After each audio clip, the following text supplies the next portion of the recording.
PGI Rohtak में इस समय एएसआई संदीप लाठर के शव का पोस्टमार्टम हो रहा है। इसके अलावा आपको बता दें कि सिविल सर्जन डॉक्टर रमेश आर्य मोर्चरी खुद पहुंचे। डॉक्टर्स के साथ सीएमओ ने चर्चा की है।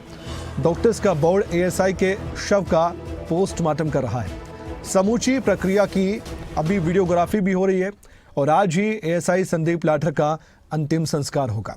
जींद जिले के जुलाना कस्बे में अंतिम संस्कार किया जाएगा। एएसआई संदीप लाठर का पैतृक स्थान जुलाना ही है।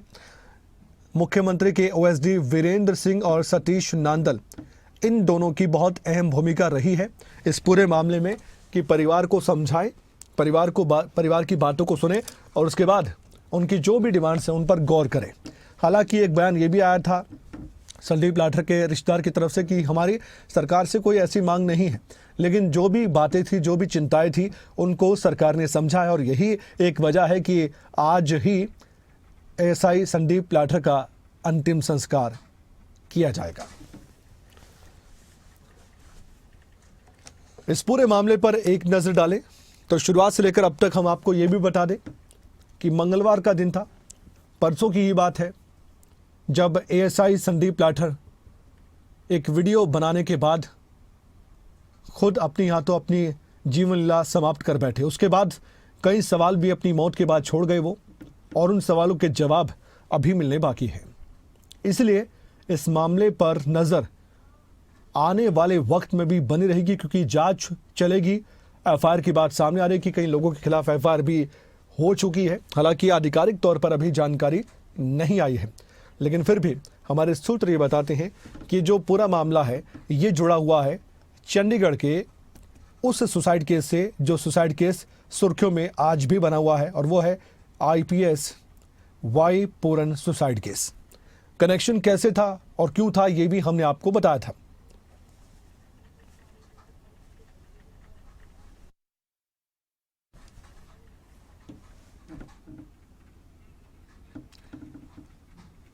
और हमारे साथ हमारे सहयोगी, हमारे ब्यूरो देवेंद्र दांगी जुड़ेंगे कुछ ही पलों के बाद। आपके सामने वो आएंगे और जानकारी देंगे, सीधे एक्सक्लूसिव जानकारी होगी। पीजीआई रोहतक में एएसआई संदीप लाठर का शव है।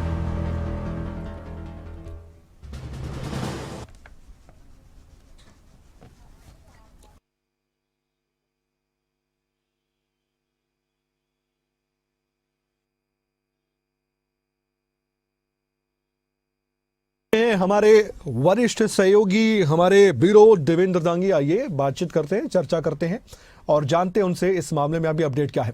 देवेंद्र, मैंने अभी दर्शकों को बहुत विस्तार से इस खबर के बारे में बताया कि पोस्टमार्टम शुरू हो चुका है रोहतक पीजीआई में, और कल हमने देखा कि चंडीगढ़ में आईपीएस वाई पूरन कुमार के शव का पोस्टमार्टम हुआ था चंडीगढ़ पीजीआई में, और आज रोहतक पीजीआई में हो रहा है एएसआई लाठर के शव का पोस्टमार्टम। तो मैं आपसे जानना चाहता हूं, अभी क्या खबर दर्शकों के सामने आप रख सकते हैं? क्या ऐसी जानकारी है जो इस मामले में बहुत अहम है आज के लिए?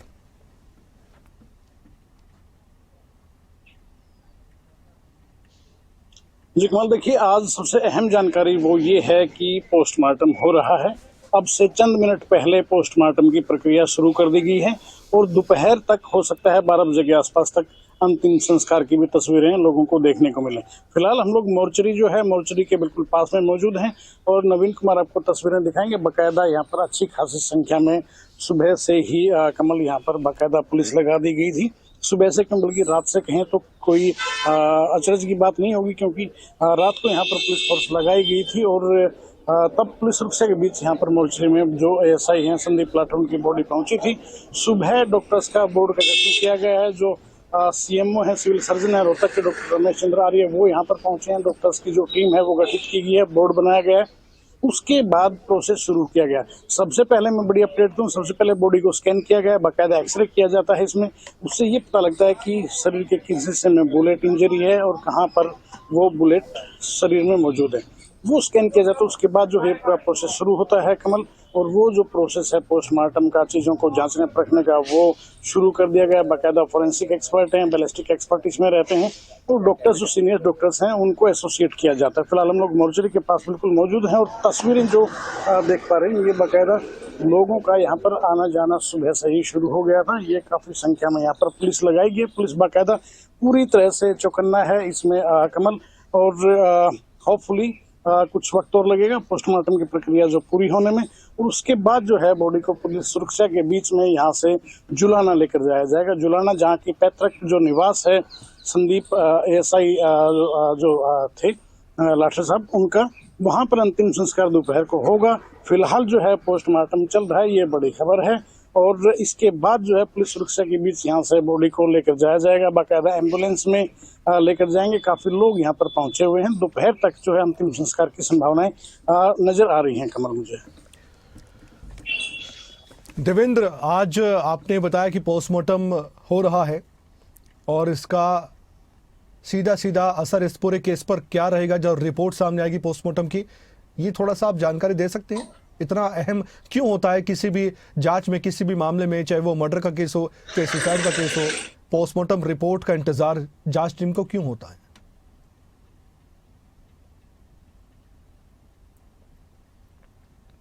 जी बिल्कुल, देखिए बड़ा अहम प्रश्न है, और कानूनी नजरिए से देखें तो किसी भी मामले में कॉज ऑफ डेथ जो है वो पोस्टमार्टम ही पहली वो कड़ी है जहां से तय होता है।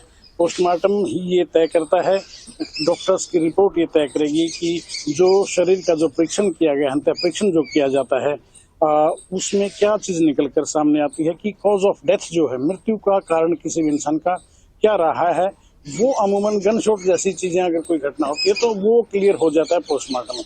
कई बार सस्पेक्टेड पॉइजन केस अगर कोई होता है कमल, तो उसमें पोस्टमार्टम में कुछ चीजें साफ नहीं हो पाती, तो उनका विसरा लिया जाता है। बाकायदा बॉडी पार्ट्स जो हैं उनको कुछ संरक्षित किया जाता है, जैसे किडनी है, लीवर है, इस तरह की चीजों को कई बार हार्ट तक को संरक्षित करने की नौबत आती है। उनको जो बाकायदा संरक्षित किया जाता है उनको एफएसएल लैब भेजा जाता है। वो लैब तय करती है कि विसरा की रिपोर्ट वो साइंटिफिक तरीके से जांच पड़ताल की जाती है। उनमें देखा जाता है कि बॉडी में किस टाइप का केमिकल रहा है, जो किसी भी पर्सन की डेथ होने से पहले क्या केमिकल थे, क्या उसने कंज्यूम किया होगा, उस तरह की चीजें जो है वो जस्टिफाई उसमें हो जाती हैं। उसको विसरा रिपोर्ट बोलते हैं। लेकिन जो पोस्टमार्टम है वो पहली कड़ी है। पोस्टमार्टम आमतौर पर गनशॉट का अगर कोई मामला होता है कमल, तो वो पोस्टमार्टम में क्लियर हो जाता है। और पोस्टमार्टम डॉक्टर्स का बोर्ड जो है इस मामले में भी अगर देखें तो बाकायदा गठित किया गया डॉक्टर्स का बोर्ड जो है वो पोस्टमार्टम की कार्रवाई अभी अंदर चल रही है। और बोर्ड की रिपोर्ट ये काफी हद तक ये तय कर देगी कि कॉज ऑफ डेथ क्या रहा है। जैसे गनशॉट का ये मामला था, मैं बताऊँ सुसाइड से जुड़ा ये मामला था। तस्वीरें साथ साथ आप नवीन कुमार दिखाते रहिए। जो मैं जिक्र कर रहा था कमल की, ये जो मामला था ये सारा का सारा सीधा सीधा सुसाइड केस से जुड़ा मामला था। ये गनशॉट का मामला था। अपने आप को कनपट्टी पर सर्विस जो पिस्टल थी उससे ग्लॉक से गोली मार ली थी। तो ऐसे में ये भी जांचा परखा जाता है कि जो गोली मारी गई है, वेपन की रेंज कितनी रही है, कितने मीटर दूर से, कितने बिल्कुल पॉइंट ब्लैंक से, यानी कि 0 पॉइंट से बिल्कुल स्टाक के मारेगी। इस तरह की चीजें जो है वो जस्टिफाई होती है। तो पोस्टमार्टम बेहद अहम चीज होती है जो प्रक्रिया चल रही है कमल। बिल्कुल, आप हमारे साथ बने रहिए। बहुत अहम जानकारी आपने साझा की है हमारे दर्शकों के साथ। लेकिन एक और बड़ी खबर है रोहतक से। ASI Sandeep Lathar suicide case को लेकर हम आपको बताना चाहते हैं कि एफआईआर दर्ज हो चुकी है, ऐसे हमारे सूत्र बता रहे हैं। और साथ ही हम आपको ये भी बताना चाहते हैं कि रोहतक के सदर पुलिस स्टेशन में एफआईआर दर्ज हुई है। आईपीएस वाई पूरन कुमार की पत्नी आईएएस अमनीत का भी एफआईआर में नाम है, ऐसे हमारे सूत्र बताते हैं। लेकिन मैं आपको ये क्लियर कर दूं कि अभी तक आधिकारिक जानकारी नहीं आई है, इसलिए हम स्पष्ट तौर पर अभी और इस मामले में कुछ नहीं कहना चाहते। लेकिन हमारे जो ब्यूरो हैं वो ज़रूर आपको अहम जानकारी दे सकते हैं। अमनीत के विधायक भाई अमित रतन पर भी एफआईआर हुई है, ये भी जानकारी मिली है। और इसके साथ ही आईपीएस पूरन कुमार के गनमैन सुशील का भी एफआईआर में नाम शामिल है, ये भी जानकारी हम तक पहुंची है। इस खबर पर भी चर्चा करेंगे, क्योंकि हम शुरुआत में ही देवेंद्र कह रहे थे और मैंने जब ये खबर दिखाई दर्शकों को कि एएसआई संदीप लाठर का आज अंतिम संस्कार होगा, उनके शव का पोस्टमार्टम हो रहा है, तो मैंने जिक्र किया था कि चंडीगढ़ से रोहतक का कनेक्शन जुड़ रहा है। कैसे और क्यों 2 सुसाइड केस, अलग अलग सुसाइड किया गया, एक आईपीएस अफसर, बड़े अफसर पुलिस के ही और एक अधिकारी पुलिस के ही। दोनों मामले जुड़ कैसे सकते हैं, सवाल ये है। और ऐसे में आईएएस अमनीत का नाम क्यों आया, उनके भाई का नाम क्यों आ रहा है? गनमैन का नाम तो हम समझ सकते हैं कि एक कथित रिश्वत का मामला था, उस मामले में तरह तरह की बातें आई और उनको हिरासत में लेने की बात भी सामने आई थी, वो समझ में आता है। लेकिन आईएएस अमनीत और उनके भाई का नाम क्यों?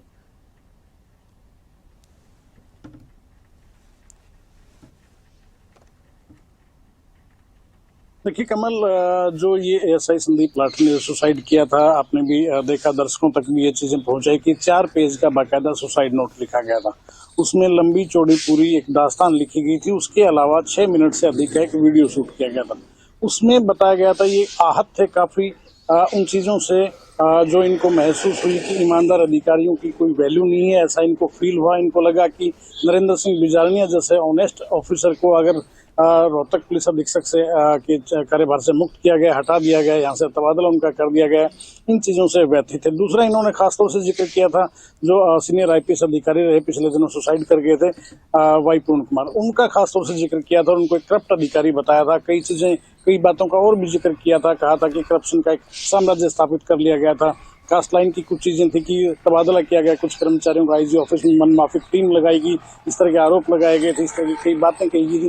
खासतौर से जिक्र किया गया था सुरक्षा कर्मचारी जो सुशील हैं, जो फिलहाल जुडिशियल कस्टडी में रोहतक सुनारिया जेल में बंद है, उनका खासतौर से जो है जिक्र इस सुसाइड से पहले शूट किए गए वीडियो में जो है एएसआई संदीप लाठी की तरफ से किया गया था। और कहा गया था कि आईएएस लॉबी भी एक काले कौवे नाम दिया गया कुछ लोगों को, हालांकि क्लियर नहीं था उसमें कि काला कौवा जो वर्ड यूज किया गया ये किस संदर्भ में किसके लिए किया गया, लेकिन इस तरह के वर्ड यूज किए गए और कहा गया कि करप्शन का अड्डा जो है वो आईजीपी ऑफिस को बना दिया गया था। इन चीजों से आहत थे ईमानदार अधिकारियों को, कहीं न कहीं खूडे लाइन लगाया गया, इन चीजों से इनको दिक्कत थी। डीजीपी कपूर को बेहद ईमानदार इन्होंने बताया, और साथ में नरेंद्र सिंह बिजारनिया जो एसपी रोहतक थे उनको ईमानदार बताते हुए वाई पूर्ण कुमार को बेहद करप्ट अधिकारी बताया था और कहा था कि उन्होंने पूरी जुंडली ऐसे आसपास अपने तैयार कर ली है कि सारे करप्ट किस्म के लोगों को अपने ऑफिस में रखा है। कई गंभीर आरोप लगाए थे, उन आरोपों में कितना दम है ये तो जांच के बाद पता चलेगा, लेकिन जो एफआईआर इसमें जो रजिस्ट्री हुई है वो जो सुसाइड नोट 4 पेज का छोड़ा था, अमूमन फाइनल नोट उसको लिखा गया है। और जो सूत्रों के हवाले से जो जानकारी मिल रही है उसमें यह है कि उस के आधार पर, सुसाइड नोट के आधार पर और वीडियो के आधार पर ही हरफ बाहरफ वो चीजें उकेरी गई हैं और उन चीजों को ऑन पेपर करते हुए एफआईआर रोहतक के सदर पुलिस स्टेशन में 305 नंबर एफआईआर सूत्रों के हवाले से जानकारी है। और ये जो दर्शक हमें देख पा रहे हैं, आपको सुन पा रहे देवेंद्र, इसलिए मैं बीच में रोक रहा हूं आपको क्योंकि समय की थोड़ी कमी है और मैं चाहता हूं कि इस पर आप क्लियरिटी जरूर दें। एक मामला चंडीगढ़ एसआईटी सुसाइड केस का जो चल रहा है उसकी जांच कर रही है।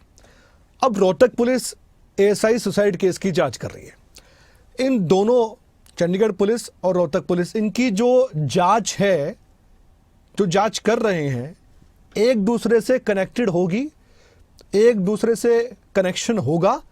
और जो सुसाइड नोट चाहे एएसआई का हो चाहे आईपीएस अफसर वाई पूर्ण कुमार का हो, उसमें जो बातें उनकी भी जांच पड़ताल होगी। तो ये रोहतक से मामला पूरी तरह से जुड़ चुका है चंडीगढ़ का, ये मैं कह सकता हूं।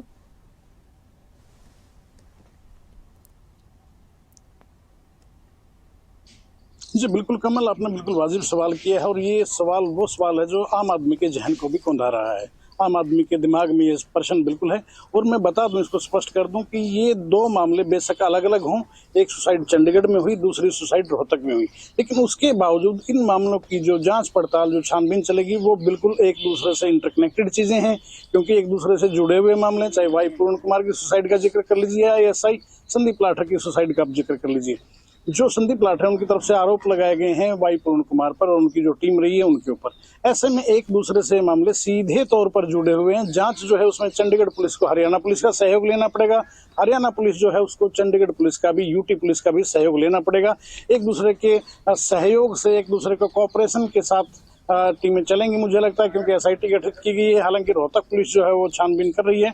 एसआईटी चंडीगढ़ वाली, जो चंडीगढ़ पुलिस की जो एसआईटी जो है वो खासतौर से रोहतक विजिट भी किया था एसआईटी ने और कई लोगों से पूछताछ और वो चीजें क्लेरिफाई करके भी गई थी। बाकायदा पुलिस अधिकारी जो हैं, डीएसपी सत्र के अधिकारी, जो सूत्रों से हमें जानकारी मिली कमल जी, सूत्र बताते हैं कि बाकायदा डीएसपी सत्र के अधिकारी से एफआईआर नंबर 319 जो कि पीसी एक्ट यानी कि प्रिवेंशन ऑफ करप्शन एक्ट में रोहतक के अर्बन स्टेट पुलिस स्टेशन में दर्ज हुई थी, जिसमें वाई पूर्ण कुमार के gunman Sushil Kumar main accused थे। उनके अलावा वाई पूर्ण कुमार का नाम भी एफआईआर में मेंशन था। और जो डिस्क्लोजर स्टेटमेंट जो सुशील कुमार की आई थी उसमें भी कहीं न कहीं जिक्र था कि वो उगाही करता था। उगाही किसके दम पर की जाती थी, और एक बात बहुत महत्वपूर्ण है इसमें देवेंद्र, का जिक्र है। अगर हम एएसआई का सुसाइड नोट देखें तो उसमें शत्रुजीत कपूर और नरेंद्र बिजानिया का जिक्र करते हुए उनकी तारीफ है।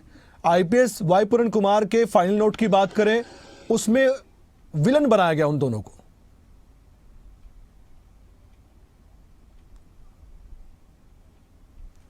जी बिल्कुल, देखिए जो आईपीएस अधिकारी, सीनियर आईपीएस अधिकारी थे वाई पूर्ण कुमार, उन्होंने जो फाइनल नोट छोड़ा 8 पन्ने का 8 पेज का वो सुसाइड नोट था। उसमें तफसील से न केवल नरेंद्र बिजानिया बल्कि डीजीपी कपूर के बारे में काफी चीजें लिखी गई। उनके अलावा कई और आईएएस आईपीएस अधिकारियों का खासतौर से सुसाइड नोट में जिक्र किया गया था कमल। और बाकायदा पूरा डिटेल्ड में ये चीजें लिखी गई थी, किस अधिकारी के खिलाफ क्या शिकायत हुई, किस अधिकारी ने कैसे प्रताड़ित किया, इस तरह की तमाम चीजें थी। उनमें कई सीनियर अधिकारी भी थे, कुछ जूनियर भी थे। एसपी रोहतक का भी जिक्र आया था, उसमें नरेंद्र सिंह बिजानिया का भी जिक्र आया था। कहा गया था कि प्रताड़ित किया गया। एक पहलू तो ये है। दूसरा पहलू है एएसआई संदीप लाठर का सुसाइड नोट और उसकी सुसाइड से पहले की गई शूट की गई वीडियो।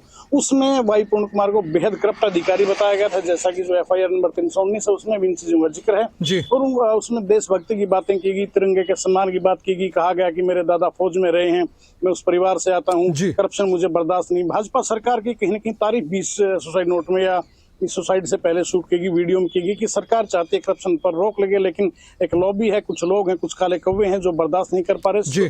करप्शन उन लोगों की जड़ों में जमा हुआ है, उन लोगों के रगों में समाया हुआ है। ऐसे में 2 अधिकारियों का खासतौर से जिक्र किया गया। बेहद ईमानदार अधिकारी बताया गया नरेंद्र सिंह बिजानिया को, रोहतक एसपी रहे हैं।